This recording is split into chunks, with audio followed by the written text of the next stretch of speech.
She announced, "I've been injecting you with testosterone blockers in your sleep for feminism." I calmly said, "Interesting." Then I had my hair tested, filed attempted poisoning charges, and called the FBI. The SWAT team raid during her gender studies presentation. This is going to sound completely unbelievable. If I hadn't lived through it, I'd be the first one calling bullshit. But every word is true, and I've got the court documents to prove it. I, 34M, met Diane, 32F, at a fundraiser for a local political candidate 3 years ago. I'm a pharmaceutical patent attorney. She was getting her PhD in gender studies at the university where the event was held. We hit it off immediately, despite our different backgrounds. She was brilliant, passionate, articulate, everything I thought I wanted in a partner. Our relationship progressed quickly. Within 6 months, we were living together in my condo near downtown Boston. Things were good. Until they weren't. Looking back, there were warning signs I completely missed. The casual comments about how men are inherently prone to aggression due to hormonal influence. The not-so-subtle suggestions that I'd be more evolved if I were less stereotypically masculine. Her increasing involvement with a fringe academic group that published papers with titles like Chemical Solutions to Patriarchal Biology. But I was blind to it all. Classic case of love making you stupid. About a year into our relationship, I started experiencing strange symptoms.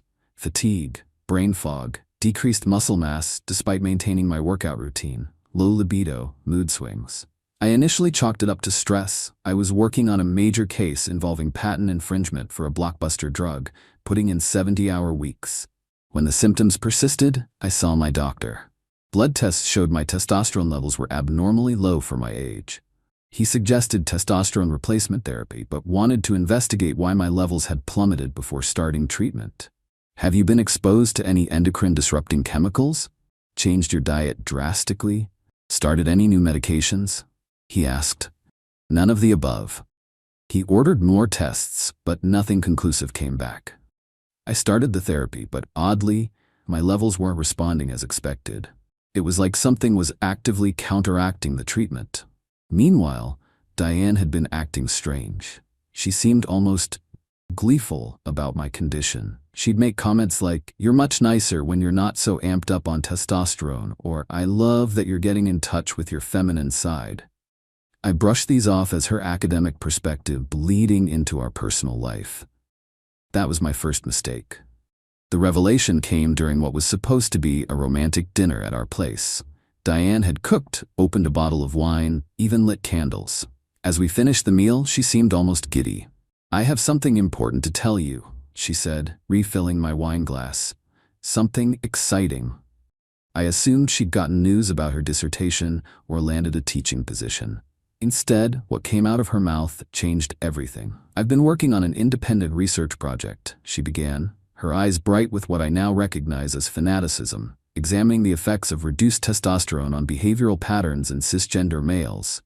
I nodded, still clueless. "That sounds interesting. How's the data collection going?" She smiled. "Exceptionally well. I've been documenting the results for nearly 8 months now." Something in her tone made my skin crawl. 8 months? Have you started trials already?" "You could say that." She reached for my hand across the table. "You're my subject, Daniel. I've been injecting you with testosterone blockers while you sleep. For feminism." I felt like I'd been physically struck. "You've been what?" My voice rose with each word, hands shaking with a combination of rage and shock. "Administering a compound that blocks testosterone production and uptake. Just a small dose, 3 times a week. The changes have been remarkable. Your aggression levels are down 60%. You've displayed increased empathy. You're less domineering in conversations. It's working exactly as theorized." She said this as casually as if telling me she'd switched our coffee brand. She tried to touch my arm and I jerked away so violently I knocked over my wine glass. That's assault," I managed to say, my mind reeling. "You've been drugging me, without consent, for an unauthorized human experiment?" She waved dismissively. "It's for a greater purpose. My dissertation committee doesn't know the specific methodology, of course, but when they see the results, you're using me as an unwitting test subject for your dissertation?" I stood up so quickly, my chair fell backward. That's not just assault, Diane. That's criminal. It's a violation of every medical ethics code in existence. Her expression hardened. This is why I had to do it without telling you. Men never understand the importance of dismantling their own toxic biology. The compound is completely safe. I synthesized it myself using a formula developed by Dr. Harriman. Who the hell is Dr. Harriman? My faculty advisor. Her work on chemical gender equalizers is groundbreaking, if underappreciated due to patriarchal scientific gatekeeping. I felt sick, literally and figuratively. Where are these drugs? Where have you been keeping them? In my secure lab storage, obviously. I'm not careless. She seemed offended that I'd question her scientific rigor while ignoring the massive ethical breach. That's when my legal training kicked in. I recognized that my next actions would be crucial. I needed to get out, get safe, and get evidence before she could cover her tracks. I need some air, I said, struggling to keep my voice steady. I walked out of the dining room, grabbed my keys and wallet, and left. I checked into a hotel downtown, my mind spinning with shock, betrayal, and growing rage. That night, I made a plan. First step, evidence collection. I needed proof of what she'd done. I contacted a forensic toxicologist the next morning, explaining that I suspected someone had been administering drugs to me without my knowledge. He recommended a hair test, which could detect substances I'd been exposed to over the past several months. The particular testosterone blockers used leave distinctive markers in hair keratin, making them ideal for this type of testing. Plus, the regular pattern of dosing would create a clear timeline in the hair sample. While waiting for the hair test results, I consulted 3 colleagues, a criminal defense attorney, a medical ethics expert, and a friend at the FDA. All were appropriately horrified by my situation. After consulting my attorney, I returned to the condo with a police escort to collect my essential belongings, a standard procedure in domestic cases. While there, I noticed a locked case in Diane's office closet. I pointed it out to the officers, explaining my suspicions. They documented it and included it in the application for a search warrant, which was executed the following day. The search revealed vials, syringes, and a detailed log of treatments and observed effects dating back 8 months. She had meticulously documented everything precisely because she viewed it as legitimate research and intended to publish it with identifying details removed once she had proven her hypothesis. The hair test results came back positive for 2 substances: spironolactone, a testosterone blocker commonly prescribed for certain medical conditions, and a novel compound that the lab initially could only identify as an unusual androgen receptor antagonist. After consulting with pharmaceutical databases and specialists, which I had access to through my professional network, they matched it to an experimental drug called XR14 that had been rejected during early trials due to safety concerns. It was never approved for human use. Further investigation revealed that Dr. Harriman had previously worked at Meridian Pharmaceuticals before entering academia. She had maintained connections with former colleagues and had convinced a lab technician to provide samples of failed drug candidates by claiming she was conducting preliminary animal studies. The technician is now facing charges of his own. Even more disturbing, we discovered that Diane wasn't Dr. Harriman's first student to engage in this type of research. 2 other graduate students had been conducting similar unauthorized experiments on their partners. In one case, the partner had actually consented after being gradually indoctrinated into their radical views, a glimpse into what Diane had likely planned for me once her initial experiment yielded results. Armed with this evidence, I filed charges: assault and battery, poisoning, practicing medicine without a license, and violation of the Food, Drug, and Cosmetic Act. Because the experimental drug XR14 had been illegally imported from a research lab in Switzerland, crossing international borders, and because the university received over $50 million in federal research grants annually, the case fell under FBI jurisdiction. The FDA's Office of Criminal Investigations became involved specifically because of the use of an unapproved investigational drug outside of authorized clinical trials, which is directly under their enforcement authority. I hadn't spoken to Diane during this time.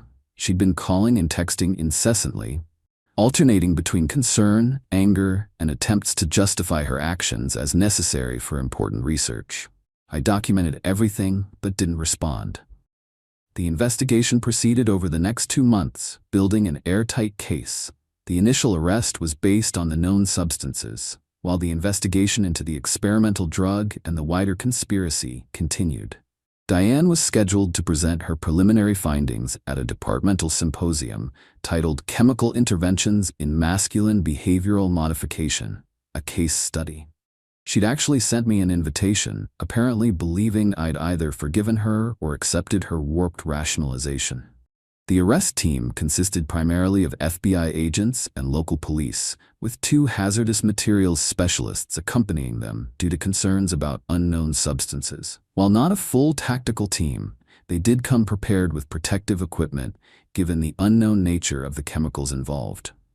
They timed the arrest for the symposium specifically because it was a controlled environment with minimal risk to bystanders compared to a lab setting. The footage shows Diane at the podium. A PowerPoint slide behind her with a graph labeled Subject D's Testosterone Levels, 8-month decline. As officers stream in, her expression shifts from confusion to disbelief to outrage. "What is the meaning of this interruption?" she demands, apparently believing it's some kind of academic protest. When the lead agent announces she's under arrest and begins listing the charges, her face goes completely blank. As they handcuff her, she looks directly at the camera and says, "This is exactly the kind of aggressive institutional response that proves my research is necessary. The patriarchy fears chemical equalizers because they threaten male biological dominance."